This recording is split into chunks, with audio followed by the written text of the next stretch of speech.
Buenos días, mis jóvenes alumnos del tercer grado de secundaria del Colegio Divino Maestro Jesús. Quien les saluda, como siempre, el profesor César Leiva Torres del curso de Razonamiento Verbal. Esta semana ya empezando prácticamente el mes de noviembre, el capítulo 1, porque la semana pasada estuvimos de exámenes mensuales correspondiente al mes de octubre. Esta semana prácticamente ya estamos empezando el capítulo 1 del mes de noviembre, titulado Tipología de textos por la función comunicativa. Pero antes quiero mandarles un saludo cordial a cada uno de ustedes, esperando, que ya estemos poco a poco superando esta pandemia que este año realmente nos agarró desprevenidos. Pero bueno, así son las cosas, así es la vida, hay que seguir adelante, hay que seguir, insistiendo en lograr nuestros objetivos, nuestras metas, porque todavía la vida es maravillosa, es hermosa, jóvenes. Un abrazo virtual para cada uno de ustedes y también para todas sus familias. Espero que todos en casita estén bien. Espero que con las ganas de salir adelante, con la esperanza que nunca se pierde. Y con todo ello, jovencitos, vamos a dar inicio al capítulo 1 del mes de noviembre, titulado Tipología de textos por la función comunicativa. Vamos a empezar primero a definir qué cosa es una tipología de textos. Empecemos. ¿Qué es la tipología textual? Es la clasificación de los textos basados en ciertas características comunes, lo que permite diferenciar algunas cualidades que ayudan a mejorar la comprensión. Podemos clasificar los textos de evaluación según los siguientes criterios. Por la función comunicativa: narrativos, descriptivos, expositivos, argumentativos y dialogados. Ahora, por su temática o contenidos: textos literarios, textos científicos y textos filosóficos. Como puedes ver, tenemos textos para todos los gustos. Lo importante es leer, hijo. Por la ubicación de la idea central: analíticos, cuando la idea central la encontramos al inicio del texto. Sintéticos, cuando la idea central o principal la encontramos al final del texto. Encuadrados, cuando encontramos la idea principal o central al inicio y al final del texto a manera de conclusión. También tenemos textos sintéticos analíticos, cuando la idea central o principal la encontramos en el cuerpo del texto, es decir, en la parte central del texto. Entonces, de acuerdo a ello, a estos criterios es como vamos a clasificar los textos. Hoy en día vamos a trabajar nosotros textos expositivos. Entonces, prepárate. ¿Cómo se define un texto expositivo? Es aquel texto que explica un tema o asunto con el propósito de que el lector lo conozca y lo comprenda. Su objetivo en última instancia es el de brindar conocimiento. Ojo, es muy importante, tener el concepto para poder nosotros de esa manera realizar, este tipo de ejercicios. Aquí tenemos un ejemplo.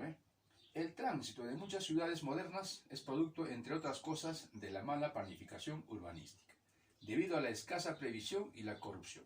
Estos hechos hacen insostenible la vida del ciudadano, porque le daña el sistema nervioso, le hace perder tiempo, le ensucia la casa y le crea un ambiente poco sano. Para los expertos, la situación puede ser mejorada interviniendo drásticamente sobre la ciudad y marginalmente sobre los ciudadanos, potenciando los medios públicos, en particular el metro, construyendo circunvalaciones e impidiendo el tránsito privado en las calles históricas principales. Como ustedes pueden darse cuenta, esto viene a ser un texto expositivo. Nos informa de manera objetiva, nos comunica de manera objetiva. Tiene una forma, distinta a los otros textos. Por eso tenemos que tener en cuenta estos aspectos acerca de un texto expositivo. Continuamos. ¿Cuáles son los rasgos del texto expositivo? Tiene un enfoque objetivo. El autor evita expresar su punto de vista en el texto. La información que aporta tampoco se somete a discusión. Ojo, el lenguaje utilizado es formal, claro y en alguna medida especializado. Busca evitar la ambigüedad.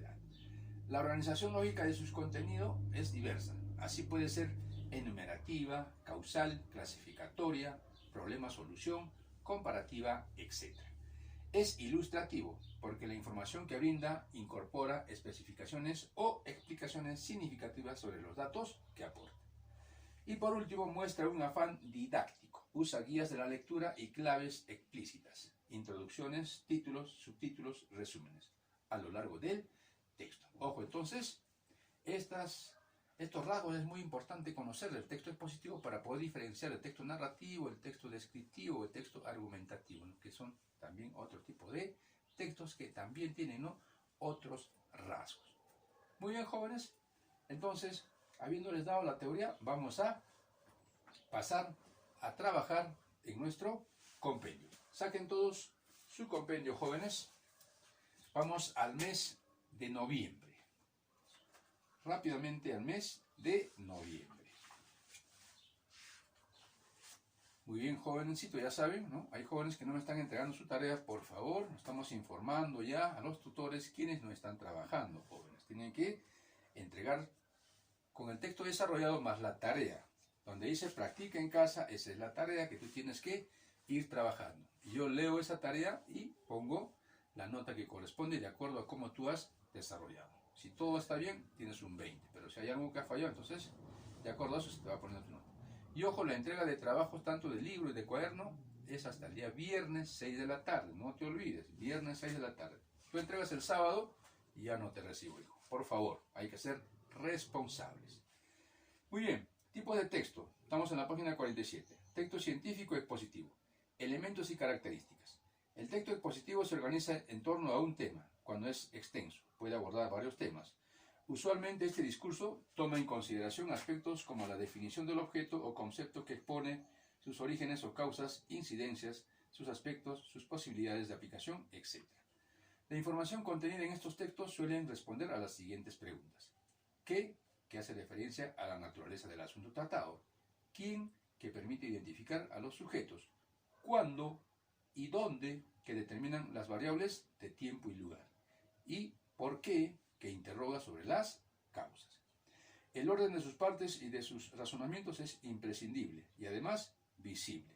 Distingue nítidamente el objetivo de lo que cita o menciona con precisión.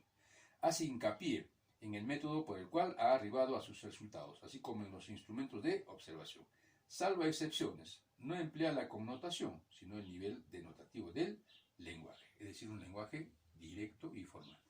La terminología que emplea no admite la polisemia, es decir, la multiplicidad de sentidos.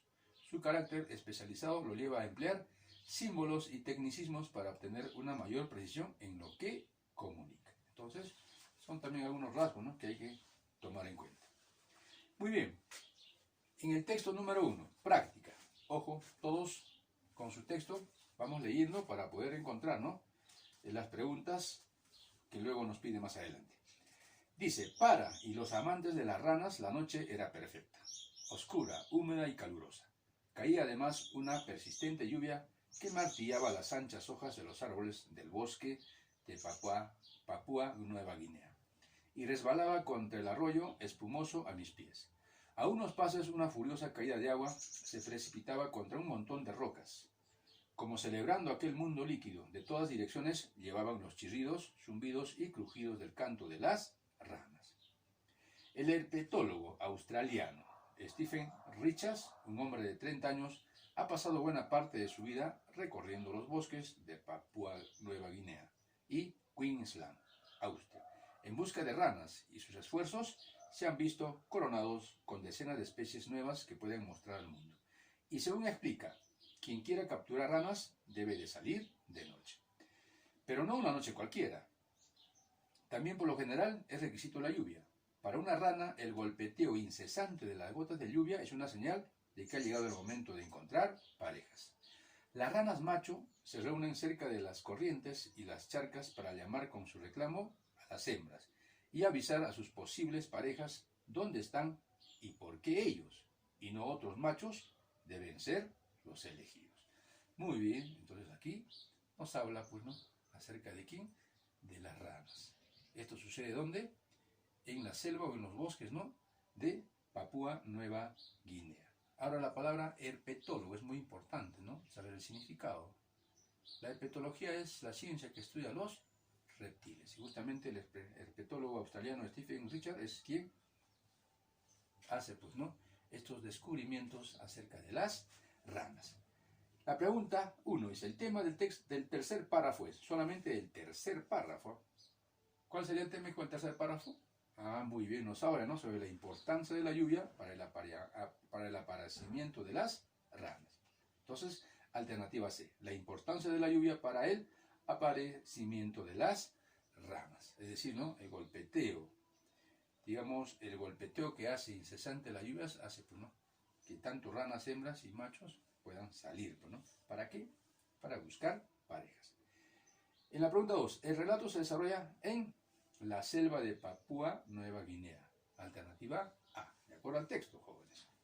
La lluvia es importante para la rana porque. ¿Por qué es importante la lluvia? Ya hemos dicho. Muy bien, no es una señal para poder encontrar pareja. Alternativa B. Ahora, sobre las ranas macho podemos decir ¿qué? ¿Qué podemos decir, no? Cada uno escoge su pareja cuando empieza a llover. Son escogidos por las ranas hembras antes de la lluvia. Son atraídos por el canto de las ranas hembras. Cada uno espera ser el elegido por medio de su canto. Se reúnen cerca de las charcas para luchar por sus parejas. Entonces, sobre las ranas machos podemos decir que cada uno espera, pues, no, ser el elegido por el medio de su canto. Hermoso, ¿no? Muy bien. Ahora el herpetólogo es el que estudia, lo dije hace un momento. ¿Cuál es, hijo? Muy bien, los reptiles. Alternativa C. Tenemos que estar atentos al texto para poder contestar a las preguntas. En el texto 2 dice un antiagregante plaquetario que se emplea después de las angioplastias para prevenir la formación de coágulos, quizá también resulte eficaz para quien ha sufrido un ataque de angina de pecho o un infarto leve. En un importante estudio realizado en la Universidad McMaster de Ontario, no es notario, hijo. La ciudad de Canadá se llama Ontario, acá se han equivocado, no es notario. De Ontario, Canadá, se observó que el clopidogrel, Plavix es su nombre comercial, tomado junto con aspirina, reduce en 20% el riesgo de muerte, apoplejía y ulteriores infartos. Este quizás sea el avance más importante en el tratamiento de las afecciones coronarias desde la introducción de la aspirina. Los especialistas afirman que este fármaco se volverá el tratamiento normal para millones de personas que cada año sufren infartos. Es relativamente barato y sus beneficios son enormes, señala el doctor Christopher Cannon del Hospital Brigham y de la Mujer en Boston.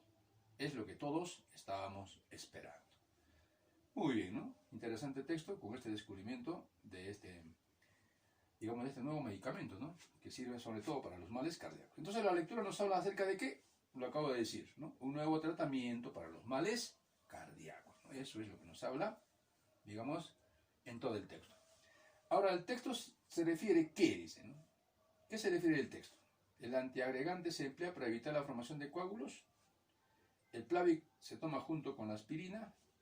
El nuevo medicamento es relativamente barato. La aspirina es importante para combatir las afecciones coronarias. El nuevo medicamento fue descubierto en Ontario, Canadá. Entonces el texto se refiere que el nuevo medicamento es relativamente barato. Eso es lo que no refiere en el texto. Pregunta 3. Según los especialistas, ¿no? Según los especialistas, ¿qué cosa nos dicen, no? Que en el futuro el nuevo fármaco será de uso normal. Es decir, ¿no?, más adelante. Por acá justamente en el último párrafo dice, los especialistas afirman que este fármaco se volverá, verbo tiempo futuro, se volverá el tratamiento normal para millones de personas que cada año sufren infartos. Por lo tanto, alternativa A, en el futuro, ¿ve?, el nuevo fármaco será de uso normal. Ahora 4, en el texto la palabra ulterior puede ser reemplazado, aquí tenemos, ¿ve?, en el primer párrafo, ¿no? Tenemos en el primer párrafo la palabra ulterior. A ver. No, está en el segundo párrafo. Dice, en un importante estudio realizado en la Universidad McMaster de Ontario, Canadá, se observó que el clopidogrel, Plavix es su nombre comercial, tomado junto con aspirina, reduce en 20% el riesgo de muerte, apoplejía y ulteriores infartos. Es decir, la palabra ulteriores viene de la palabra ulterior.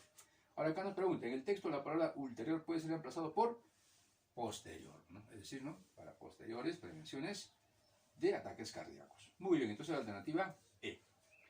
En el texto 3, dice, cierta vez Michael Faraday dijo que por muy maravilloso que sean las leyes y los fenómenos de la electricidad que se revelan en las sustancias inorgánicas o inertes, estos son mucho más curiosos en los sistemas de vida. Faraday tenía razón. Sin electricidad no puede existir ningún organismo vivo.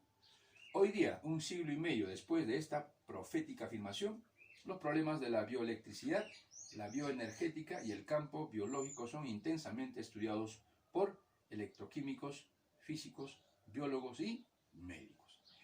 En realidad, la asimilación de los alimentos no es más que un proceso de oxidación, reducción en el que participan electrones, protones y iones. En esencia, es lo mismo que sucede dentro de la pila más común.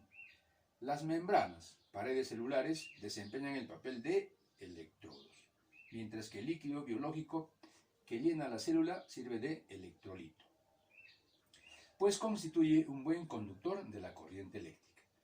Es sorprendente el hecho de que en estas membranas, junto con la electrólisis de las sustancias extrañas que ingresan al organismo, se realiza la electrosíntesis de los compuestos que le son indispensables a nuestro organismo. En otras palabras, el organismo humano se halla saturado por los más variados procesos electroquímicos que determinan el proceso fundamental de la vida. ¿Qué significado tiene, por ejemplo, la propagación del impulso nervioso en una situación de peligro, cuando el cerebro manda, en forma instantánea, miles de órdenes a los más distintos órganos? No es otra cosa que la transmisión de bioelectricidad a través de una complicada red de conductores. Y no solo por los filamentos nerviosos, sino también por el tejido nervioso periférico. Los órganos del cuerpo humano también son originales generadores de impulsos, cada cual con su propia intensidad, amplitud y frecuencia de oscilación. Cuando los médicos aprendieron a medir estas características, pudieron determinar, incluso antes de que el paciente lo sintiera, si el organismo estaba enfermo o no. He aquí, al parecer, el ejemplo más conocido sobre lo dicho. El estado del corazón lo determinan de acuerdo a un electrocardiograma, es decir, según el cuadro de los procesos electroquímicos que transcurren en nuestro principal órgano, por cuanto el corazón posee una determinada forma de bioelectricidad.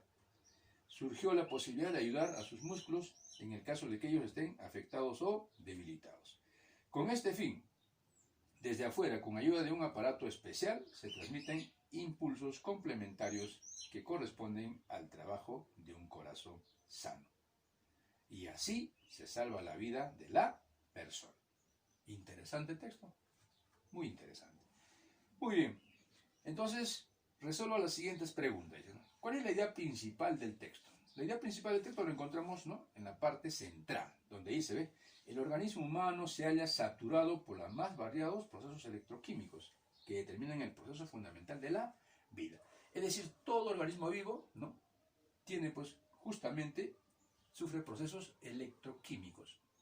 No sé si te has dado cuenta, nosotros también a veces cuando chocamos con otra persona, ¿no?, sentimos cierta electricidad. Es decir, ¿no?, todo nuestro cuerpo está, pues, ¿no?, conformado o saturado por los más variados procesos electroquímicos. Es decir, de eso nos habla, pues, ¿no? Y justamente Michael Faraday, que hace más de un siglo, él, pues, ¿no?, había pronosticado que era así, pero en ese entonces todavía, ¿no?, esto no estaba al 100%, pues, ¿no?, digamos, comprobado, pero hoy en día sí. Por lo tanto, el tema central es: el organismo humano se halla saturado por los más variados procesos electroquímicos que determinan el proceso fundamental de la vida. Entonces, la idea principal del texto, ¿cuál es? La encontramos en la BB. Dentro del organismo humano se dan procesos electroquímicos vitales. Porque si no había eso, no teníamos vida. Ahora, un título adecuado al texto. Si vemos que eso es la idea principal, entonces, ¿cuál será el título adecuado al texto? La electroquímica en el organismo humano. Título, ¿eh? El título es una frase nominal, al igual que el tema, pero que se diferencia en que el título, ¿no?, precisa mejor el tema. ¿Por qué? Porque le añade conectores, ¿no?, palabras que de alguna manera van a precisar mejor, ¿no?, el tema.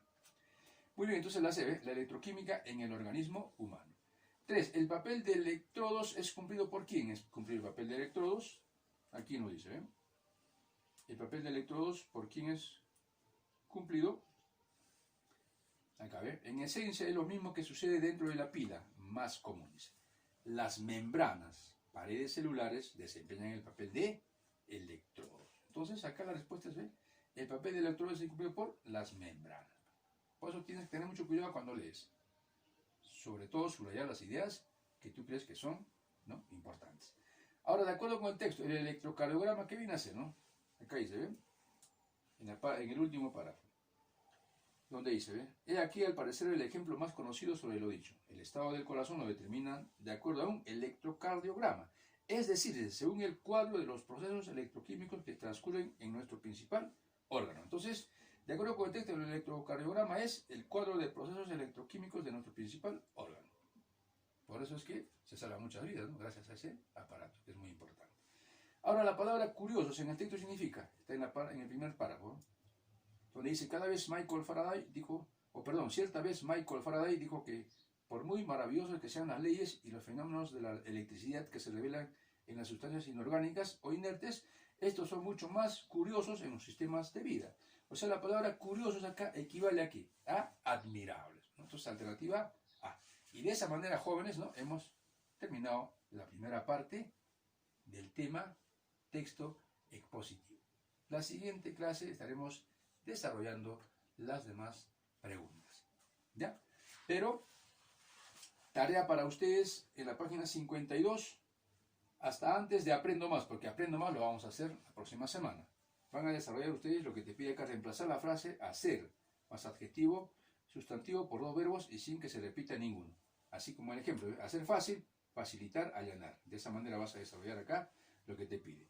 Luego, 2. El texto científico emplea tecnicismos, voces que requieren una definición precisa. Acá vas a definir los siguientes términos: oxidación, ion, electrodo, electrolito, electrosíntesis, conductor, filamento y electrocardiograma, para que tengas una noción, ¿no?, qué significa cada una de estas palabras. Ojo, enriquecer el conocimiento es muy importante, ¿no? Y sobre todo, utilizando palabras porque de repente no hemos escuchado en nuestra vida. Y Aprendo Más y todo lo demás lo vamos a resolver en la siguiente clase. Muy bien, jóvenes, eso ha sido todo por hoy.